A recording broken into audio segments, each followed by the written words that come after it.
நாம இப்ப யாரை சந்திக்க போறோம் அப்படின்னா, அண்ணன் செந்தமிழ் சீமான் அவர்களின் தம்பி. 15 ஆண்டுகளா இந்த சட்டமன்ற தொகுதியில எம்எல்ஏவா இருக்கிற அண்ணன் செல்லூர் ராஜு அவர்கள் இந்த முறை இதே தொகுதியில நிப்போமா, தொகுதி மாறுவோமா அப்படின்ற சந்தேகத்துல இருக்காப்ல. விஜய் எனக்கு பிடிக்கும். நான் விஜய் படத்தை பார்ப்பேன்.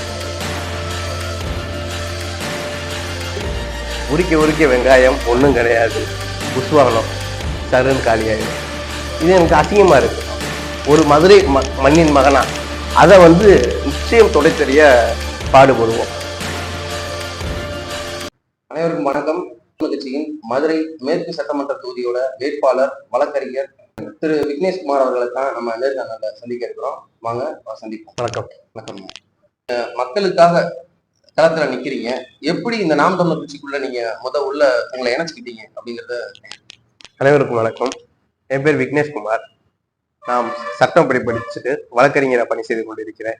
நாம் தமிழர் கட்சியில வழக்கறிஞர் பாசறை செயலாளராக இருக்கேன். நாம் தமிழர் கட்சியில இளமை காலத்துல இருந்து மாணவர் பருவத்திலிருந்தே இந்த கட்சியில பயணிச்சுட்டு இருக்கேன்.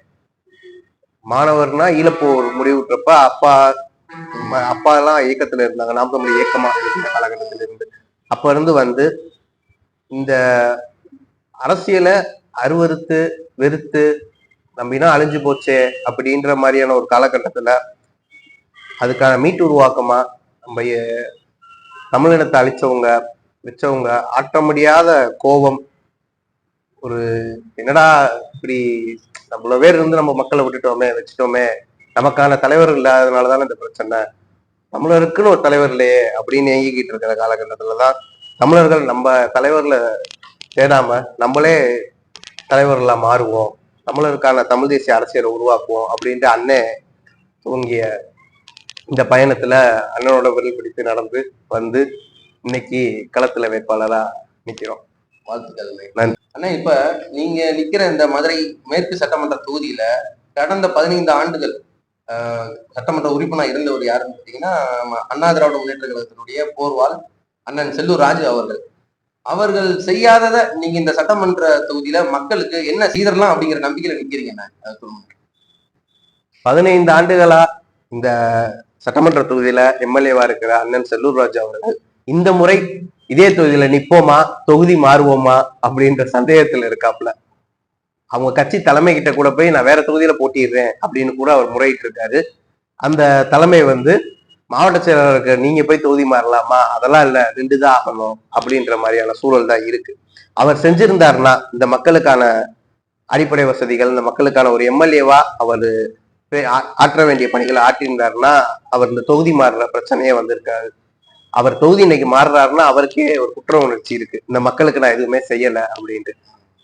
அப்படிப்பட்ட சூழ்நிலை தான் மக்கள் திரும்ப திரும்ப அவருக்கு வாய்ப்பு கொடுத்துருக்காங்க, திரும்ப அவர் வென்றிருக்காப்புல. அப்படி இருக்கிற பட்சத்துல அவர் அந்த வெற்றியை மக்கள் கொடுத்திருக்காரு, அப்புறம் அவங்க மக்களுக்கு ஏதாவது செய்யணுமே அப்படின்னு அவர் நினைச்சிருக்கணும். அவர் அவருடைய வளர்ச்சிக்கான வேலைகளை மட்டும்தான் பார்த்திருக்காரே தவிர தொகுதிக்கான வளர்ச்சிகளை பார்க்கல. அவர் இப்ப என்ன சொல்றாரு, ஆட்சி நம்ம ஆட்சி இல்ல, நான் எம்எல்ஏவா இருக்கேன், எதிர்கட்சியா இருக்கிறதுனால என்னால செய்ய முடியல, அடுத்த தடவை ஆளுங்கட்சியா வந்துருவோம், எல்லா பணிகளையும் நாங்க செஞ்சிருவோம், இப்ப இருக்கிற பிரச்சனையை பூரா நொடி பொழுதுல தீர்த்துருவேன் அப்படின்றாரு. அப்ப கடந்த 10 ஆண்டுகள்ல மேற்கு தொகுதியில ஒரு அரசு கலைக்குள்ளீடு கூட கிடையாது. அவரு அதுக்கான முன்னெடுப்பு எதுவுமே எடுக்கல. அதே மாதிரி குப்பை, மாநகராட்சி பகுதிகள் அனைத்து குப்பை, நீங்க காலையில ஒரு 9 மணிக்கு என் பகுதிக்குள்ள நீங்க வந்தீங்கன்னா குப்பை காடா இருக்கும். அங்கங்க குப்பை குமிச்சு வச்சிருக்கும், அள்ள முடியாம. குப்பையை கூட மக்கள் சரியான இடத்துல கொட்டணுங்கிற விழிப்புணர்வு கூட ஏற்படுத்தல. அது எடுத்துட்டு போறதுக்கான சோர்ஸ் இல்ல, பக்கத்திலேயே எரிக்கிறாங்க. இதுக்கான ஒரு உள்கட்டமைப்பு வசதின்னு ஒரு நகரமயமாக்கல் ஆகிட்டு இருக்கு. அப்ப மக்கள் பெருக்கமாயிட்டு இருக்காங்க. மக்களின் தேவைகள் என்ன, அரசு மக்களுக்கு என்னென்ன செய்யணும், அது பணிகள் முறையா போகுதா வைக்குதா, அப்படி கண்காணிப்பான பணிகள் கூட மேற்கொண்ட தவறிட்டாரு. அதனால அவர் இந்த களத்தில் இந்த முறை இந்த தேர்தல்ல அவர் மேற்குல போட்டியிடுவாரான்றதே இன்னும் உறுதி இல்லாம தான் இருக்கு. நமக்கு ஒன்றும் பிரச்சனை இல்லை, நம்ம கிட்ட கொள்கைகள் இருக்கு, கோட்பாடு இருக்கு, நம்ம தமிழ் தேசியம் இருக்கு, இளைஞர்கள் பட்டாளம் இருக்கு. அதனால நம்ம இவங்களை நம்பிதான் நிக்கிறோம். அதனால நமக்கு இவர் ஒரு போட்டியா நாங்க கருதல. சரிங்க. கடந்த 15 ஆண்டுகளாக செல்லூர்ராஜ் அவர்கள் செய்யனா மீண்டும் அவருக்கே வாக்கு செலுத்தக்கூடிய மக்களும் இருக்காங்க. இப்ப அந்த மக்கள் மனதுல மாற்றம் வந்துருச்சுன்னு நீங்க நம்புறீங்களா? இப்ப இளைஞர்கள் நாம் தமிழர் கட்சியை விரும்புறாங்களா அப்படிங்கறத நீங்க உங்க கருத்து. நீங்க ஒரு சின்ன தொடக்கத்தை பார்க்கணும். நாம் தமிழர் கட்சியின் பயணங்களை பார்த்தாவே அதுக்கான விடைகள் தெரியும். 2016 1.1 விழுக்காடு வாங்கின கட்சி இன்னைக்கு 8.22 ஆகி அங்கீகரிக்கப்பட்ட கட்சியாச்சு. அப்ப இந்த வளர்ச்சி ஏற்பட்டுக்கிட்டே இருக்கு. வளர்ச்சி எப்படி இருக்குன்னா இருமடங்கு வளர்ச்சியாவே இருக்கு. 1.1 4.2 ஆகுது, 4.2 6.8 ஆகுது, 6.8 8.4 ஆகுது. இந்த தேர்தலில் அது அபரிவிதமா தான் இருக்கும். இந்த தேர்தலில் போட்டிகள் ரொம்ப கடுமையா இருக்கும். அதாவது 4 முறை 5 முறையா இருக்கு. முந்தி பெரும்பான்மையா ஒரு வாய்ப்பு இருந்துச்சு. வெற்றி பெறவங்க 1 லட்சம் வாக்குகள் வித்தியாசத்துல வெற்றி பெற்றாங்க, 50,000 வாக்குகள் வித்தியாசத்துல வெற்றி பெற்றாங்க. அப்படியான இந்த தேர்தல் இந்த களம் இருக்காது. இந்த தேர்தலை பொறுத்தளவு ரொம்ப நெருங்கிய இதுக்குள்ளதான் போகும் வெற்றின்றது. அப்படி இருக்கிற பட்சத்துல நாம் தமிழர் கட்சி முன்னோக்கி தான் செல்லுது. மக்களிடையே எழுச்சி இருக்கு. இன்னொன்னு, இளைஞர்கள்னு சொல்றதை தாண்டி இன்னைக்கு 60 65 வயது உடைய வரைக்கும் நாம் தமிழர் கட்சி போய் சேர்ந்துருச்சு. அப்ப மக்கள் பேச ஆரம்பிச்சிட்டாங்க. சீமான் அண்ணனையும் இந்த போட்டியில் சேர்த்துக்கிட்டாங்க. ஊடகம் தவிர்த்து வந்தாலும் மக்களும் கேள்வி கேட்க ஆரம்பிச்சிட்டாங்க. என்ன இப்ப இவங்க பார்சியலா இருக்காங்களோ அப்படின்ற மாதிரியான கேள்விகள் கேட்கறதுனால ஊடகம் ஒரு சார்புநிலை ஊடகங்கள் கூட அண்ணனை தவிர்க்க முடியாத சூழல்ல தான் இன்னைக்கு இருக்கு. அப்படி இருக்கிற பட்சத்துலதான் டிஸ்கஷன் வந்துருச்சுனாவே நாம் தமிழர் கட்சிக்கு அடுத்த ஸ்டேஜ் ஓட்டு போடுற நிலைமைக்கு வந்துருவாங்க மக்கள். ஏன்னா எல்லா பேரும் ஒரு 4 பேர் ஒரு இடத்துல உட்காந்து கூடி பேசுறப்ப யார் சரி அப்படின்னு பேசுறப்ப நாம் தமிழர் கட்சியும் சீமான் அண்ணனும் தமிழ் தேசியம் தான் சரின்ற முடிவு எல்லாராலும் ஏற்றுக்கொள்ளப்படும். அப்படி இருக்கிற பட்சத்துல நாம் தமிழர் கட்சி வளர்ந்து கொண்டேதான் இருக்குது. இளைஞர்களை தாண்டி வெகுஜன மக்கள் அடையும் சென்றடைஞ்சிருச்சு. 40 பேர் உயிரிழந்த பிறகும் தலைவர் விஜய் தான் முக்கியம்னு சொல்லி சொல்ற இளைஞர்களும் இருக்காங்கல்ல. நீங்க அது திரை உலக அரசியல், திரை சார்ந்து இருக்கிற இயங்குறது நீங்க வித்தியாசமா பார்க்கணும். அதாவது விஜய் எனக்கு பிடிக்கும். நான் விஜய் படத்தை பார்ப்பேன். காலையில பார்க்க மாட்டேன். எனக்கு எப்ப தோணுதோ, எப்ப எனக்கு ஓய்வா கிடைக்குதோ அப்ப நான் பார்ப்பேன். ஆனா தமிழ்நாடு முழுக்க ஒரு 1000 திரையிடங்கள்ல ரிலீஸ் ஆகுது. 4 மணிக்கு ரிலீஸ் ஆகுது. 4 மணிக்கு ரிலீஸ் ஆகுதுன்னா ஒரு நைட்டே முழு மது போதையில 4 மணி காட்சிக்காக தேட்டர் வாசல் முன்னாடி இருந்து கத்தி ஆர்ப்பாட்டம் பண்ணி ஆர்ப்பரிச்சு 4 மணிக்கு ஷோ போட்டு போறாங்க. குறைந்தபட்சம் ஒரு தேட்டருக்கு 500 பேர் வைங்க. இதைத்தான் அவங்க கால்குலேட்டிவ் அரசியல் பண்றாங்க. இவங்களை அரசியல் படுத்த தவிர்த்துட்டு இதுதான் அரசியல்னு கற்பிக்கிறாங்க. நாம் தமிழர் கட்சி பிள்ளைகளுக்கு என்ன வருத்தம்னா, நம்ம இவ்வளவு நாட்கள் இந்த பயணத்தில் பட்டு ஒரு இளைஞர்கள்ட்ட ஒரு எழுச்சி ஏற்படுத்தி உருவாக்கிட்டு வர்றப்ப அதை நீர்த்தி போக செய்யற மாதிரி இதுதான் அரசியல் அப்படின்னு காட்டுறாங்க. உலகம் பாக்குது நம்மள. தமிழர்கள் பெருமை பேசுறோம், வைக்கிறோம், இந்த மாதிரியான விஷயங்களை பாக்குறப்போ கொஞ்சம் மனசோர்வா இருக்கு. என்னடா இப்படி இருக்கே அப்படின்ட்டு. இதெல்லாம் மாத்துறதுக்கு தான் நம்ம போராடிக்கிட்டு இருக்கோம். ஆனா இந்த தளத்தில் விஜய்ன்றவரு இந்த தேர்தலோட அம்பலப்பட்டு முடிச்சிருவாங்க. அதையும் தாண்டி விஜய்க்கு இன்னொன்னு ஒன்று இருக்கு. அவங்கள வெற்றியவே கொண்டாடினவங்க. தோல்வி அவங்களால தாங்கிக்கிடவே முடியாது. தேர்தல் முடிவுகள்ன்றது வித்தியாசமா தான் இருக்கும். அவங்க வெற்றி அப்படின்ற மனநிலையில தான் எல்லா பேருமே இருப்பாங்க, தொண்டர்கள் இருந்து தலைவர்கள் வரைக்கும். தேர்தல் முடிவுகள் ஆனா அவங்களுக்கு சாதகமா இருக்காது. அந்த முடிவுகளுக்கு அப்புறம் மொத்தமா காணாம போயிடுவாங்க. அவங்க நோக்கம் அதிகபட்சம் வெற்றியை நோக்கி இருக்கும். வெற்றி இல்லையா அப்ப கட்சியை கடந்த முறை நம்ம அப்படின்னு இருக்கும். விஜயகாந்த் அவர்கள் வந்தாங்க, அடுத்து தினகரன் அவர்கள் வந்தாங்க, அடுத்து கமலஹாசன் அவர்கள் வந்தாங்க, ரஜினி வராம போயிட்டாங்க. அப்ப அதே போல இப்ப விஜய் இவங்க வராங்க. விஜய் உரிக்க வெங்காயம் ஒண்ணும் கிடையாது, புஷ் வாங்கணும், சருன்னு காலி ஆயிடும். பார்க்கலாம். வென்றுறீங்க. இந்த இளைஞர்கள் உங்களுக்கு ஆதரவா இருக்காங்க, மக்கள் ஆதரவா இருக்காங்கன்னு நீங்க நம்புறீங்க.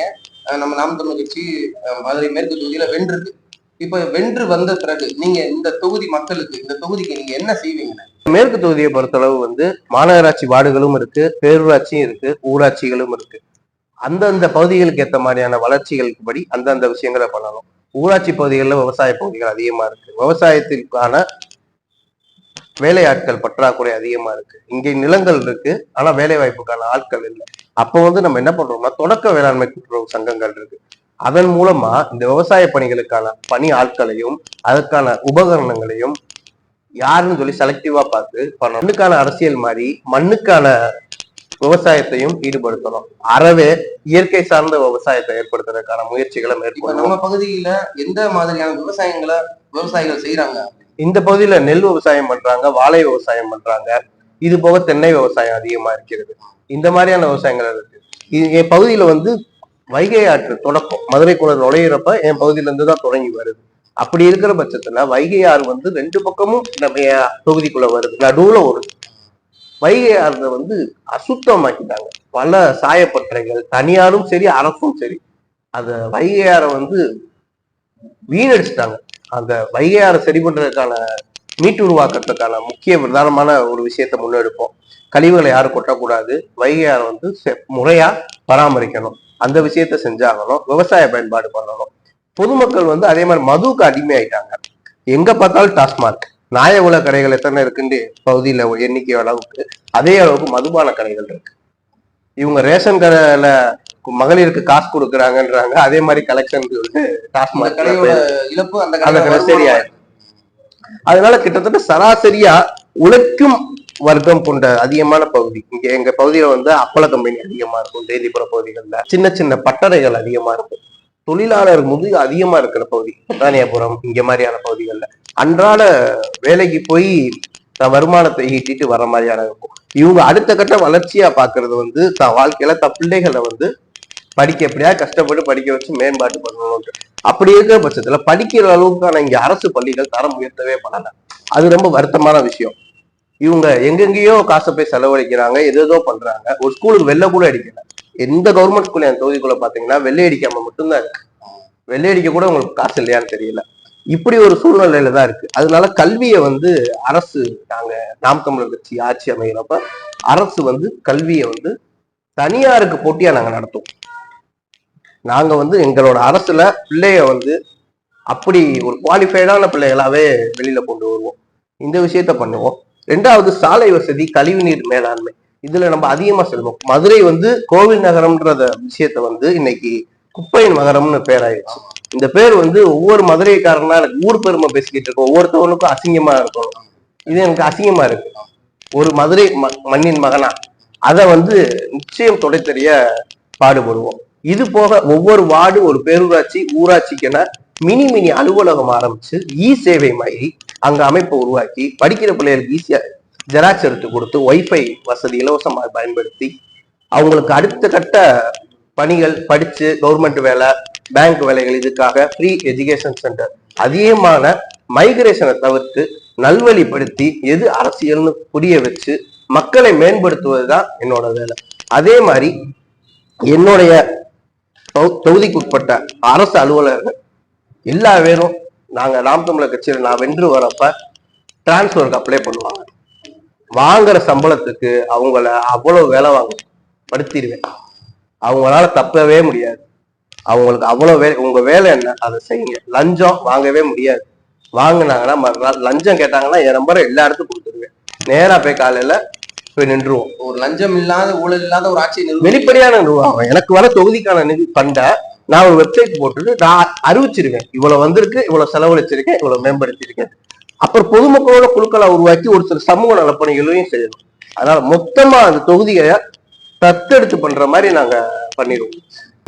நீர் ஆவியாவி போகிறத தடுக்கிறதுக்கு தர்மாக்கோல் விட்டவருக்கு ஓட்டு போட்ட மக்கள் இந்த நீர்நிலைகளை பாதுகாத்து மக்களுடைய பொருளாதாரத்தை மேம்படுத்தி இந்த மக்களுக்கு நல்லது செய்ய வந்திருக்கிற ஒரு இளைஞனுக்கு வாக்கு செலுத்த வாழ்த்துக்கள்னா. நன்றி. நன்றி. நன்றி. பயனுள்ள அந்த நேரத்தை வேட்டை வரைவொலிக்காக செலவழித்தமைக்கு நன்றி. நன்றி.